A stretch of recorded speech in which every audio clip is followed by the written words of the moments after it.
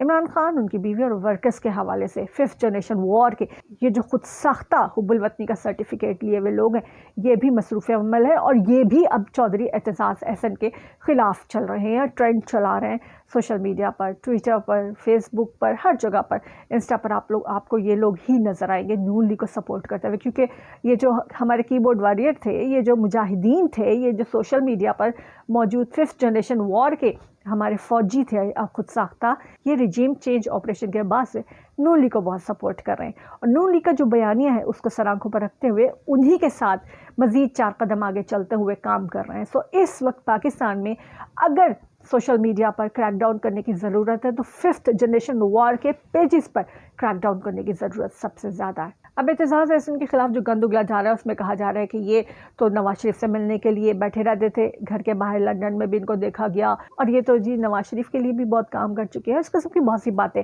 تو بات یہ ہے کہ نواز شریف نے تو ہائی جیک کی تھی وکلا کے لیے جو لانگ مارچ نکالا گیا تھا، اس کے لیے سارا کام تو چودھری اعتزاز احسن سمیت باقی لوگوں نے کیا تھا. اینڈ آف دا ڈے اسے ہائی جیک کر لیا تھا نواز شریف نے. تو اس لیے یہ کہنا کہ وکلا تحریک یا عدلیہ کی آزادی کی تحریک نواز شریف نے چلائی تھی ٹوٹلی غلط ہے. لوگ غلط احسان جتا رہے ہیں. اب یہ ان کے خلاف جو ٹرینڈ چلا رہے ہیں ان لوگوں کا کہنا ہے کہ یہ نواز شریف کے گھر کے باہر سے ملاقات کے لیے انتظار کیا کرتے تھے، بیٹھتے تھے. تو وہ لوگ شاید یہ بھول رہے ہیں کہ یہ وہی اعتزاز احسن ہے کہ کلثوم نواز جن سے ملنے کے لیے انتظار کیا کرتی تھی، اور نواز شریف کے کیسز جن کے پاس لے کے جایا کرتی تھی. قانونی معاملات میں بہت مدد کی اعتزاز احسن نے نواز لیگ کی، خاص طور پر کلثوم نواز اور نواز شریف کی. لیکن آج وہ سارے احسانات بھول کر ان کی کردار کشی کی جا رہی ہے. بہرحال یہ ایک بہت بڑی بات ہے، ایک بہت بڑا انکشاف تو نہیں کہہ سکتے، کیونکہ ہر بندے کا شک ہمیشہ سے، ہمارے 70-80% پاکستانی اس کا شک ہمیشہ سے اسی نام پر ہے، لیکن نام لینے کی کوئی جرت نہیں کر رہا. کیونکہ اس وقت ایسے لگتا ہے کہ فرد واحد اور ادارہ، فوج کا ادارہ اور فرد واحد دو الگ چیزیں ہیں. پاکستانی قوم کسی ادارے سے نفرت نہیں کر رہی ہے، وہ اس شخص سے نفرت کر رہی ہے جو اس سارے کھیل کا مرکزی کردار ہے، اور لوگ اسے جانتے ہیں. لوگ اس کا نام کیوں نہیں لے پا رہے؟ کیونکہ اٹھا لیے جاتے ہیں، ان پر FIR ہو جاتی ہے، ان کا سافٹ ویئر اپڈیٹ کرنے کی کوشش کی جاتی ہے، دھمکیاں لگائی جاتی ہیں، نوکریاں ختم کروا دی جاتی ہیں. بہت کچھ کیا جا رہا ہے پاکستان میں. فیشسٹ حکومت چل رہی ہے اور اس کو چلا رہے ہیں پیچھے سے ہینڈلرز جو کہ یہ ظلم اور بربریت کی انتہا کرے. لیکن اعتزاز احسن وہ پہلا کنکر ہے کہ جنہوں نے باقاعدہ نام لے کر یہ بتا دیا کہ نون لیگ کو اس سارے اس کے جو گند میں سے نکالنے والے ہیں وہ جنرل باجوہ ہیں. انہیں گند میں سے نکالتے ہوئے وہ خود گندے ہو گئے ہیں. اور لگتا یوں ہے کہ اب ایک بندہ جو ہے وہ کھل کر نام لے چکا تھا، یقیناً باقی لوگوں میں بھی یہ جرت آ جائے گی. پر مسئلہ یہ ہے کہ پاکستان میں ایسی جرت کرنے والوں کی نہ صرف جرت ختم کر دی جاتی ہے بلکہ شاید اس کو بھی ختم کر دیا جائے، ایسا خطرہ بھی موجود ہے. آپ اس حوالے سے کیا کہتے ہیں؟ ضرور شیئر کیجیے گا ہمارے ساتھ. اللہ حافظ.